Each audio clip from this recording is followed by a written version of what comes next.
Greetings to everybody from Dementis, and welcome to Let's Review. This is a portion of the show where I'm going to review the game I just played, in this case, Pokemon Snap. Pokemon Snap is short. I managed to beat it twice in 5 hours, and that was with an hour's break in between to settle down from having lost all the footage the first time around. So it's definitely a short game. How long? But that, of course, I've played it several times. How long would it take a newbie? I'd guess around 5 hours. It's really not a long game, but it is an enjoyable one. As I stated during the Let's Play, I don't think that there is a game like it. It is a very original concept, a rail photography game.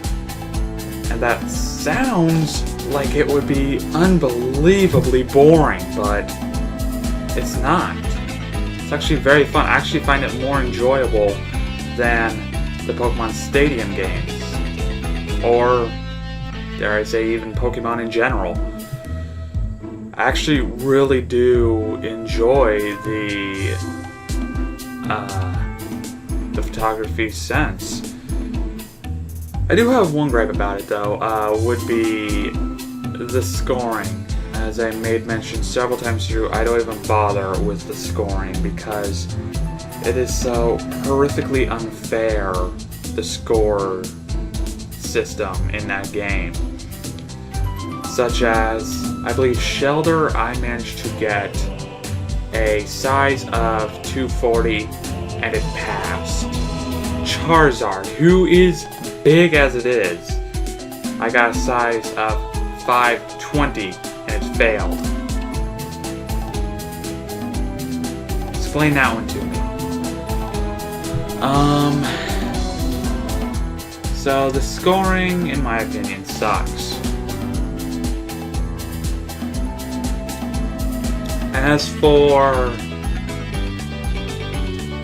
the Pokemon, there's not really a huge range of Pokemon. You only get 63 out of the 151 there were at the time. Not counting signs, of course. So you are certainly limited on the amount of Pokemon you can actually catch on film in this game.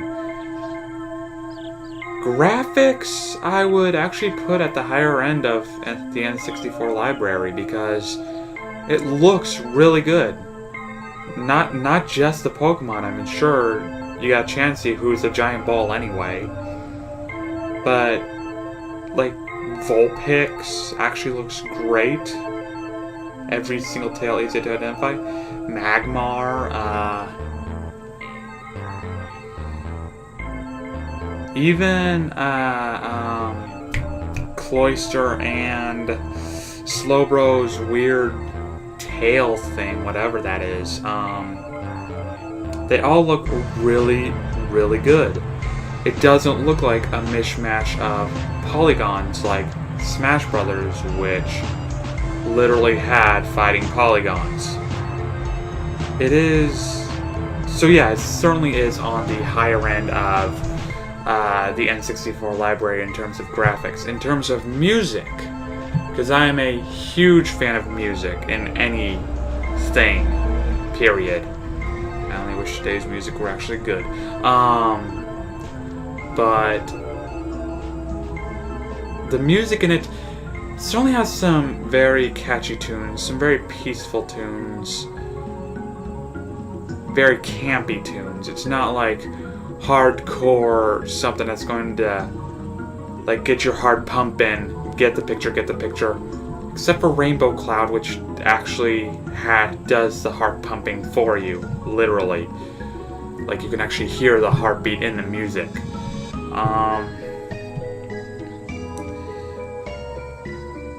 It is actually one that a lot of people actually remix the music from. I was surprised to find this, that especially Valley, dear God, the music from Valley gets remixed so many times. And I honestly don't know why. It's I'll place it maybe 4th greatest song from the game. Top 3, I'd probably have to say, would be Cave, Tunnel, and I guess I'd go Beach. Yeah, Beach. Because Beach has that beginner's sort of very peaceful, just glide along and play. Cave just has a very sort of, it captures the environment well. The music from Cave certainly captures the environment very well, in the sense that it feels a lot of like Crystal Caves from Donkey Kong 64, which I'll get into that at some other point, but no, so music is awesome. Unfortunately, there's not a whole lot. Like, I think you got Oak's Lab, Core Select, Beach, Tunnel, Volcano, River, Cave, Valley, and Rainbow Cloud. That's only 9 songs. Oh, and credit music, so 10 songs in total. That's not a huge library of music. But again, it is a short game, so why make a bunch of music for a small game such as this? Replay value, the only reason I played it twice in one day was because I needed to get the footage all over again. In terms of playing again, I wouldn't really play it right now. Maybe if in a month or so. Like, it doesn't take, because it is a short game, it doesn't take forever to come back. Like, take a Zelda game like Twilight Princess. If you were to play all through that, complete it 100%, like I have, that takes a long time. It'll take you probably a year to finally come back to it. A game as short as this, however, you're probably going to find yourself coming back to it if you enjoy it. Probably once every few months. When I think about it, it's been a few months since I played it, so maybe about half a year tops.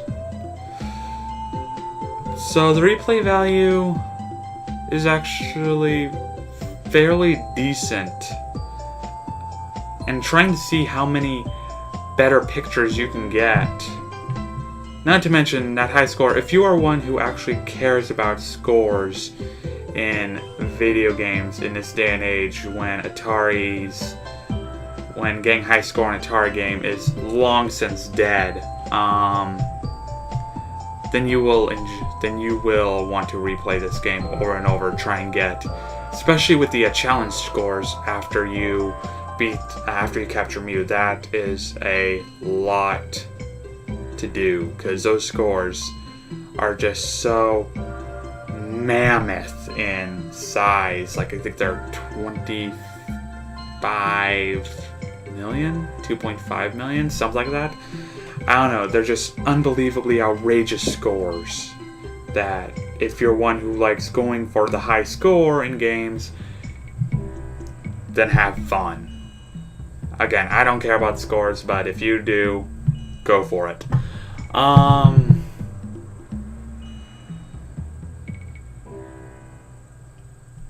think that's pretty much all bases covered, so Pokemon Snap, overall, it is a game I would recommend. Like, especially if you've never played it.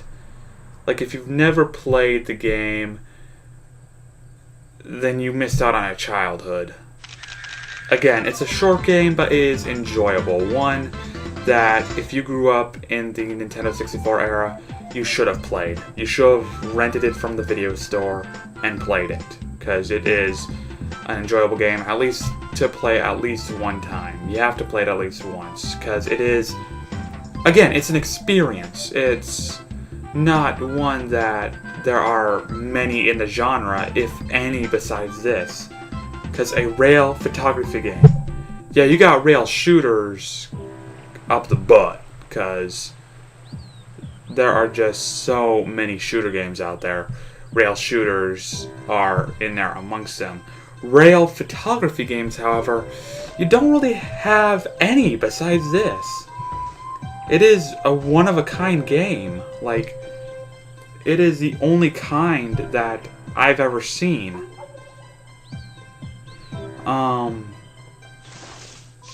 So yeah, Pokemon Snap, I would definitely recommend it. If I had to give it a score, I'd probably say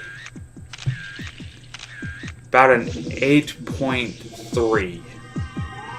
It's not a spectacular game, but it is one that is definitely enjoyable and worth playing for at least the experience or the music, because the music is very soothing. So, yeah, this has been Dementus. That is my review of Pokemon Snap. I will see you guys next time. As always, thank you for watching, and have a nice day.